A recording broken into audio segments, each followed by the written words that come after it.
Assalamualaikum warahmatullahi wabarakatuh. Hai teman-teman, saya Saleh Maulana sebagai mahasiswa Hisab Unggul dari Fakultas Ilmu Komunikasi ingin menjelaskan tentang keterampilan berbicara. Yang kita tahu bahwa berbicara adalah salah satu alat komunikasi yang berguna untuk mengutarakan pesan berupa ide, maksud, gagasan, isi hati, dan pikiran dengan menggunakan lisan. Maka dari itu mahasiswa perlu mengetahui apa itu keterampilan berbicara. Ini bertujuan untuk agar mahasiswa mampu menyampaikan pesan kepada orang lain dengan baik. Sedangkan keterampilan bisa dilihat dari definisinya. Keterampilan berbicara adalah kemampuan seseorang dalam mengungkapkan kata-kata sedemikian rupa sesuai dengan keinginannya sehingga perkataan dapat didengar, dipahami, dan ditindaklanjuti. Selain itu, keterampilan ini bisa juga disebut sebagai seni komunikasi lisan yang dapat dipunyai seseorang, yang juga bisa disebut sebagai retorika. Manfaat dari keterampilan berbicara adalah bisa membuat komunikasi berjalan secara efektif. Kalian ini bisa membuat pendengar yakin dengan apa yang didengar. Skill ini juga bisa membantu memastikan bahwa pendengar tidak akan salah tangkap dengan apa yang dimaksudkan. Seni keterampilan berbicara bukanlah para eksklusif atau hanya orang tertentu yang bisa melakukannya.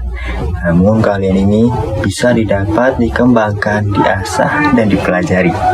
Karena skill berbicara ini bersifat seni, maka pengetahuan yang harus dipelajari harus mendalam dan luas. Manfaat dan tujuan keterampilan berbicara itu hampir semua bos dan tokoh sejarah dunia sangat terampil dalam berbicara. Salah satu contohnya adalah mantan presiden pertama Indonesia, yakni Insinyur Soekarno. Sebab dengan memiliki keterampilan berbicara, gagasan dan ide akan mudah untuk disampaikan kepada individu dan kelompok. Manfaat dari skill berbicara itu: 1. Komunikasi antar individu dan kelompok menjadi lebih efektif. 2. Melancarkan penukaran informasi. 3. Menambah kepercayaan diri. 4. Menambah karisma dan wibawa. 5. Salah satu faktor mempermudah memperoleh pekerjaan. 6. Menambah level nilai dalam diri. 7. Bisa mendapat kepercayaan dari masyarakat. Untuk bisa mendapat manfaat dari keterampilan berbicara, dapat cara dan tips untuk meningkatkan skill tersebut. Dan ini adalah tips dan penjelasan singkatnya. Kembangkan keahlian berbahasa yang baik. Hal pertama yang harus dikembangkan dalam berbahasa adalah menambah perbendarahan kata dan didukung dengan memperbanyak menulis dan membaca. Temukan arti kosakata yang sering muncul dalam sebuah bacaan. Ekspresikan diri sesering mungkin dengan menggunakan media tulisan atau berbicara agar kalian komunikasi bisa berkembang dengan baik. Masa keahlian mendengar, perhatikan setiap perkataan yang dilontarkan pembicara dalam menyampaikan argumen dan pendapat. Analisa setiap ungkapan yang disampaikan si pembicara. Bersikap kritis terhadap setiap sudut pandang seseorang. Analisa setiap pendapat yang datang dan nilailah dari sisi baik dan buruknya. Memiliki teman belajar bersama ini bisa dilakukan dengan bergabung pada sebuah organisasi atau komunitas yang mendukung keterampilan berbicara. Dengan organisasi, kita bisa memperoleh kesempatan memiliki teman atau orang baru untuk berkomunikasi. Dalam keadaan emosional, kita jangan dipaksakan untuk mengutarakan pendapat. Ini karena pada situasi tersebut, akal dan logika cenderung tumpul. Lebih baik beri kesempatan untuk diri sendiri untuk diam dan memikirkan kembali setelah emosi stabil. Indikator keterampilan berbicara itu dari kesuksesan individu ketika berkomunikasi tidak lepas dari karakteristik individu tersebut. mulai dari kedewasaan hingga kedalaman dan keluasan pengetahuan. Terdapat 4 faktor esensial yang merupakan karakter individu terampil berbicara, yaitu keterampilan sosial adalah keahlian seseorang dalam membaur bersama masyarakat. Skill ini mengharuskan seseorang untuk tahu mana yang bisa dikatakan dan mana yang tidak. Bijaksana dalam bagaimana dan kapan mengungkapkannya. Keterampilan semantik adalah keahlian untuk memakai dan mengetahui setiap kata yang diutarakan. Maka dari itu, seseorang yang ingin mempunyai keahlian berbicara dituntut untuk memiliki kosakata yang luas dan mendalam. Keterampilan fonetik merupakan kecakapan dalam mengucapkan kata, bila dalam bahasa Inggris dinamakan pronunciation.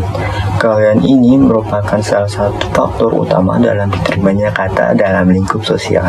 Keterampilan vokal adalah keahlian untuk membuat pendengar memiliki rasa emosional terhadap pembicara. Ini membuat efek sentimental dengan suara yang tegas, berat, dan jelas, serta didukung dengan bahasa tubuh yang baik, percaya diri, maka pendengar akan mendapatkan sensasi emosi yang diinginkan si pembicara. Kesimpulan dari itu semua adalah keterampilan mendengarkan senantiasa berpasangan dengan keterampilan berbicara. Proses mendengarkan terjadi apabila ada wacana lisan yang diucapkan oleh pembicara agar pendengar dapat memahami maksud yang disampaikan oleh pembicara.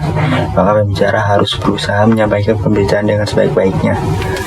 Dengan kata lain, pembicara harus terampil bicara, yaitu mampu memilih menata gagasan yang ingin disampaikan, menuangkan ke dalam kode-kode kebahasaan sesuai dengan konteks komunikasi, dan mengucapkannya dengan intonasi, tekanan, nada, dan tempo yang tepat. Keterampilan berbicara dengan pengertian seperti ini tidak bisa diperoleh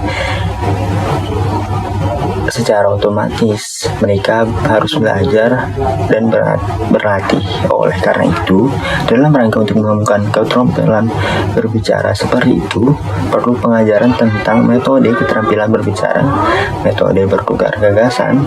Dalam mengajarkan bahasa Indonesia sering digunakan dalam diskusi. Diskusi adalah proses penglibatan 2 atau lebih individu yang berbeda secara verbal dan tatap muka. Mengetahui tujuan yang sudah tentu melalui cara bertukar informasi untuk memecahkan masalah. Adapun 4 esensi berbahasa adalah menyimak, membaca, berbicara, dan menulis, dan semuanya saling berkaitan. Kemahiran dalam setiap esensi diperlukan untuk menjadi komunikator ulung. Terima kasih, itu saja yang bisa saya beberkan.